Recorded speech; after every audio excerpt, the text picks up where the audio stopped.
Greetings and salutations, folks, and welcome once again, as always, to another helping of Mr H's Hot Pot. You join me today for day 34 of the UK lockdown, where currently I'm out and about once again, early morning as always, taking my daily exercise and bringing you guys along for the ride, as I always do. So, folks, today is day 34, and once again, it's an early Sunday morning. There's not many people about, and it's really quiet. Now, I've come out as usual to a place that I hope will be deserted, because I'm trying to maintain the old social distancing, as many people know. That's the whole purpose, really, of coming out to areas that are pretty remote, really. And I think, personally, I'm doing the right thing. Although I'm sure one or two of you will disagree when it comes to the old thing of bringing your vehicle in order to get me there. You know, but that's another debate that we've covered in previous vlogs, haven't we? Anyway, folks, a big thank you to everybody out there who has left comments on yesterday's vlog, as always. It seems many of you out there sort of share Mr H's own thought process regarding the fact that we're now at a stage with this lockdown where there seems to be no exit strategy. There seems to be nothing coming from central government about how we're going to move on from this. And it seems also that many of you sort of did like I did and gave the government a bit of a free pass, no questions asked, regarding extending it. But if it's to be extended again, whilst you'll support those measures, because after all, we all want to get through this as safe and sound as possible, with as many of us remaining here as possible, you say to yourselves, well, you know, yeah, okay, I'll go along with that, but when's this going to end? Where are we going with this? Now, it turns out that Belgium, one of the first countries, Belgium of all countries as well, to think about easing the lockdown restrictions. I think they've penciled in the 4th of May as they will start to ease the restrictions. Other news agencies have basically said that they're going to end the lockdown on that date, but reading between the lines, it looks like they're going to lift sanctions on the citizens slowly but surely. And they'll be working through that right through to about the 18th of May.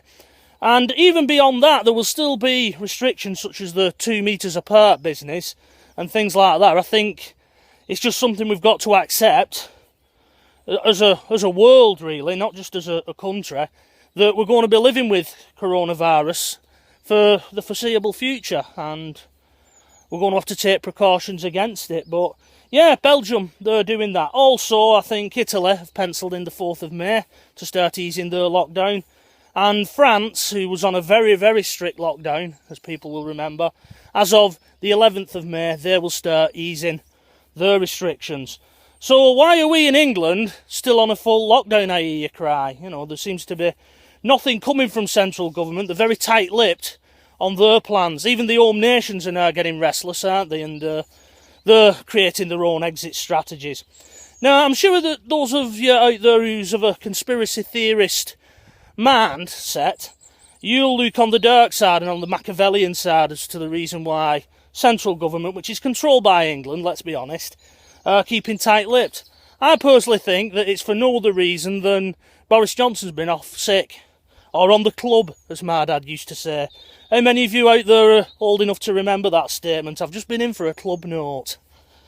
Anyway, yeah, I think because Boris Johnson's not been at the helm, nobody, including Dominic Raab, who's been standing in for him, the Foreign Secretary, he's not wanted to make any big decisions. It's a bit like a football team, isn't it, when they sack the manager and the second in command steps up as a caretaker manager, and they can't make any big decisions. They don't go making any big signings or anything like that, do they? They just keep things ticking over, and I think that's what Dominic Raab's been doing. Now, Boris Johnson's supposed to be coming back to work tomorrow, which will be Monday. So we'll have to see. No doubt they'll give him a bit of an easy ride, especially seeing as he's been fighting coronavirus. You know, they'll give him a bit of a standing ovation, no doubt, and things like that. But eventually, the tough question and the white elephant in the room is going to be addressed, isn't it? When is this lockdown period going to end? Now, speaking of the lockdown, in previous vlogs, I asked people what was they missing about normal life. You know, what little things have they been missing? Just even if it was just going out to Mackie D's, you know, and getting a Big Mac or something like that. Well, I'm going to turn it on its head today, Hot Potters, and I'm going to ask instead, what will you miss about the lockdown period? Because by now, you'll have fallen, like I have done and Mrs H has done and, you know, many other people. You should have got into a new routine.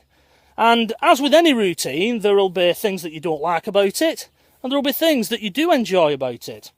For example, myself and Mrs H, we've just been going around and doing our own thing.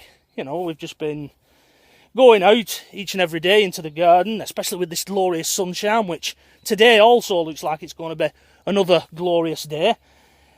And we've just been enjoying and whiling the hours away with our son Toby, and that time has been golden, to be honest. We'll never get that chance again, not just because he's growing up, but because hopefully this situation will never arise again, certainly in our lifetimes.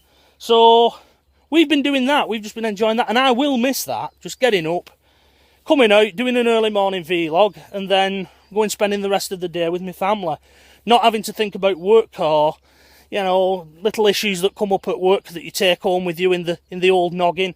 None of that. I'll miss all that. But what will you miss? What will you miss? And what little promises have you made to yourself that will get you through this? I'll tell you something now that's got me through it. I'll show you something actually that's in my pocket.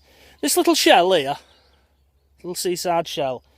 My son Toby picked that up on the last free day that we had, which was a Sunday. It was Sunday, March the 22nd, wasn't it?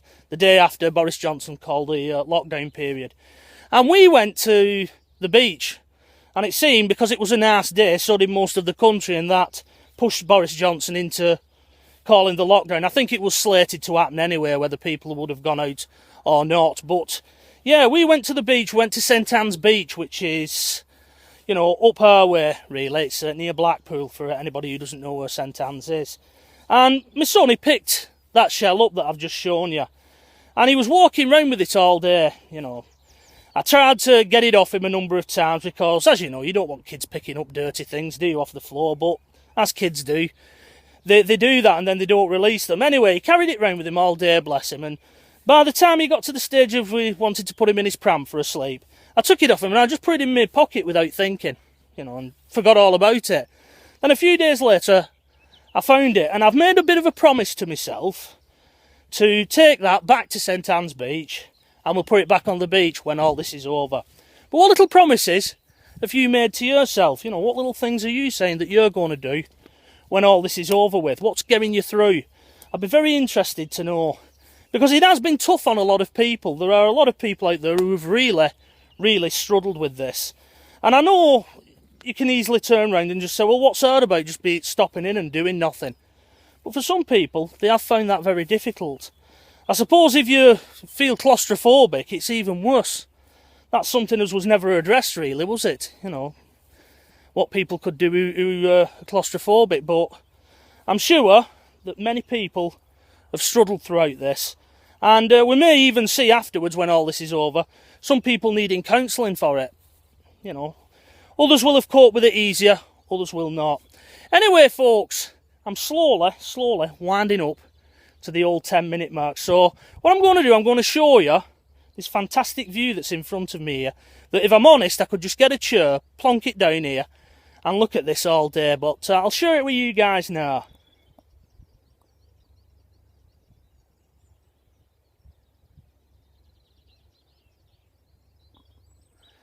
Absolutely gorgeous, isn't it? You can't beat it. And that is something as well that I think nature will breathe a sigh of relief when all this is over with, because while we've had the benefit of having no pollution, you know, you've not had as many cars on the road, you haven't had as many, you know, planes flying in the sky. Nature at a local level, like being where I'm currently at now, out here in the countryside, it's taken a bit of a battering, hasn't it? As more and more townies, like myself, have made the short journey out into the countryside to go for a walk. So I think the countryside and local nature will certainly be glad when things get back to normal, and all us human beings can bugger off and leave them to it. Anyway, folks, on that note, I am going to wrap this particular vlog up. So, folks, until tomorrow, when it'll be day 35 of the UK lockdown, I'll bid you a fond farewell. Stay safe as always, and bye-bye for now.